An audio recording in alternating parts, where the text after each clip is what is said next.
কি রোগ হয়েছিল আপনার? ক্যান্সার। এখন কত বছর আগে চিকিৎসা করছেন? আমার 10 বছর চলছে। 10 বছর আগে। 10 বছর আগে চিকিৎসা করে সুস্থ হয়েছিলেন, আজকে মিষ্টি নিয়ে আসছেন। আসসালামু আলাইকুম ওয়া রাহমাতুল্লাহি ওয়া বারাকাতুহু। সম্মানিত দেশবাসী, আমি cancer specialist doctor SM. Sarwar. বিশেষ করে আপনারা জানেন যে সারা ওয়ার্ল্ডের ডাক্তারদের বক্তব্য ক্যান্সার, কিডনি, থ্যালাসেমিয়া, এইডস রোগ, এই চারটি রোগ হইল মরণ বিধি। একদিকে হলো চিকিৎসা সাময়িকভাবে পাওয়া যায়, অন্যদিকে হলো কয়েক লক্ষ টাকা মাসে চিকিৎসা খরচ হয়। আবার রোগীর চিকিৎসা করতে করতে মারা যায়। অনেক সময় পরিবারের মাসে 2-3 লক্ষ টাকা, অনেক সময় এক মাসে 60-70 লক্ষ টাকা চিকিৎসার প্রয়োজন হয়। সেই চিকিৎসা করতে করতে পরিবারটা ধ্বংস হয়ে যায়, রোগীটাও মারা যায়। আজকেও আপনাদেরকে একজন ক্যান্সার রোগী সুন্দরভাবে সুস্থ হয়েছেন এবং আজকে ওনার ওয়াইফের ক্যান্সার হয়েছে, ওনাকে নিয়ে আসছেন। আমরা ওনার সাথে আপনাদেরকে পরিচয় করে দিচ্ছি। আপনার নাম? আব্দুল দাইয়ান।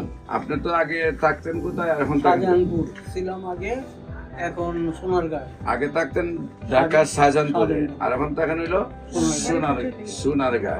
আচ্ছা, আপনার কি সমস্যা হয়েছিল? কোথায় কোথায় চিকিৎসা করেছিলেন এবং কিভাবে সুস্থ হলেন? আমি ঢাকার শাহজাহানপুর আমাদের পাশে এনপিসি হাসপাতালে চিকিৎসা নিয়েছিলাম। উনি বলছিলেন যে অপারেশন লাগবে, পরে আমার ভাতিজা রিঙ্কু কোনো অপারেশনের দরকার নেই আমার টাকা। আল্লাহর রহমতে আমি এক জায়গায় আমি ফোন করে গেছি, স্যাররা আপনার ওইখানে আমি ঠিকানা অবলে গেছি, ওইখানে চলে যান। আমার নাম ডাক্তার সরোয়ার, করোনা পর্যনে ওইখানে চলে যান, ইনশাল্লাহ ভালো কোনো অপারেশনের প্রয়োজন। তারপরে আপনার আল্লাহর মতে আপনার ওষুধ খাইয়া আল্লাহ মাফ করছে। আপনি কত বছর আগে সুস্থ হয়েছিলেন? 10 বছর চলছে। আপনার কোথায় সমস্যাটা ছিল? বুকে, ফুসফুসে। ফুসফুসে। কি রোগ হয়েছিল আপনার? ক্যান্সার। এখন কত বছর আগে চিকিৎসা করছেন? আমার 10 বছর চলছে। 10 বছর আগে। 10 বছর আগে চিকিৎসা করে সুস্থ হয়েছিলেন, আজকে মিষ্টি নিয়ে আসছেন।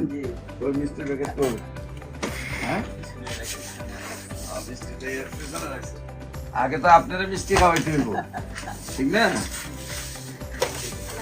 আল্লাহ আল্লাহ শেষ রহমত।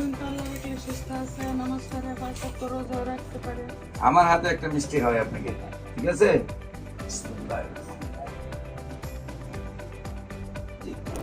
আপনি একটা খান।